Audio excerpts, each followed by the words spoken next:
Bismillahirrohmanirrohim. Assalamualaikum warahmatullahi wabarakatuh.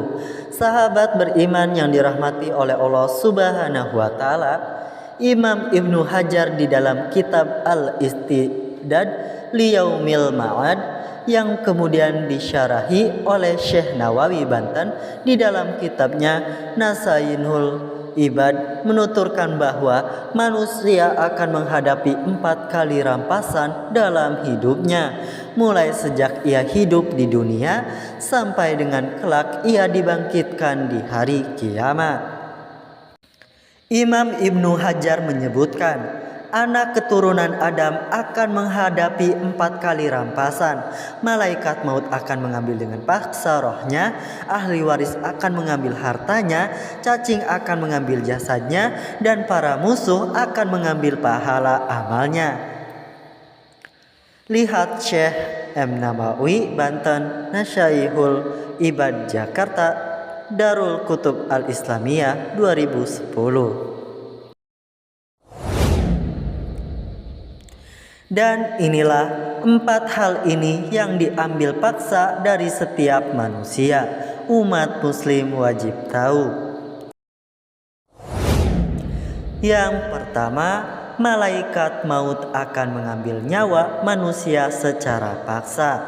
Sebagaimana diketahui bahwa setiap orang telah ditentukan ajalnya, berapa lama bentang waktu yang ia hidup di dalamnya telah ditentukan oleh Allah Subhanahu wa Ta'ala sejak ia berusia 120 hari atau 4 bulan dalam kandungan ibunya. Ajal itulah batasan waktu berapa lama ia hidup di dunia. Maka ketika batas waktu itu telah terpenuhi, habislah masa hidupnya di dunia. Tak bisa diajukan, tak bisa pula ditunda. Mau tidak mau, ia harus berpindah ke alam berikutnya, yakni alam barzah. Yang kedua, cacing akan memakan tubuhnya secara paksa. Ketika seseorang telah meninggal dunia dan tubuhnya dikuburkan, maka binatang-binatang melata semacam cacing dan lainnya akan memakan tubuh yang sudah tak bernyawa itu. Memang tidak dipungkiri bahwa dalam kenyataan ada jenazah yang telah berpuluh tahun dikubur namun tubuhnya masih tetap utuh, tak dimakan cacing pun tak rusak oleh tanah. Namun tentunya hal ini hanya terjadi pada orang-orang tertentu saja sesuai dengan kehendak Allah dan kuasa Allah. Sebagaimana diketahui bahwa pada diri manusia terdapat 2 unsur, yakni unsur daging dan unsur ruh.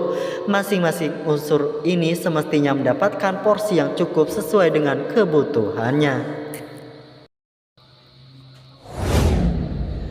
Yang ketiga, ahli waris akan mengambil harta secara paksa. Ketika seseorang meninggal dunia, maka mau tidak mau, suka atau tidak suka, semua harta yang ditinggalkannya akan diambil dan dimiliki oleh ahli warisnya. Harta yang selama bertahun-tahun dicari dan dikumpulkan, juga yang selama ini disayangkan untuk digunakan, mau tidak mau harus diberikan kepada ahli warisnya. Ia tak dapat menolak dan melarang. Yang menyedihkan adalah kelak di hari kiamat ia juga yang akan dihisab, mempertanggungjawabkan semua harta itu. Ia yang telah mencari dan mengumpulkan, namun orang lain yang menikmatinya, sementara ia yang harus mempertanggungjawabkan di hadapan Tuhannya.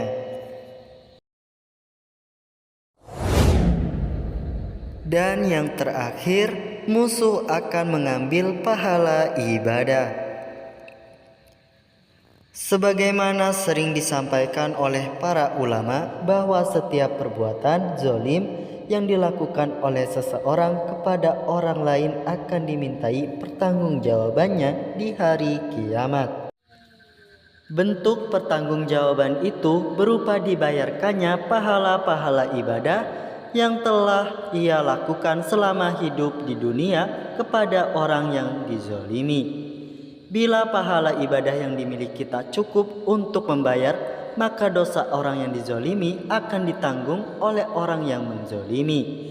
Ya, setiap cacian, bulian, olok-olokan, cemoohan, dan tindakan tak menyenangkan lainnya kelak akan dimintai pertanggungjawaban selama yang dirugikan belum memaafkannya. Pahala amalan orang yang melakukan itu akan diambil oleh orang yang dirugikan.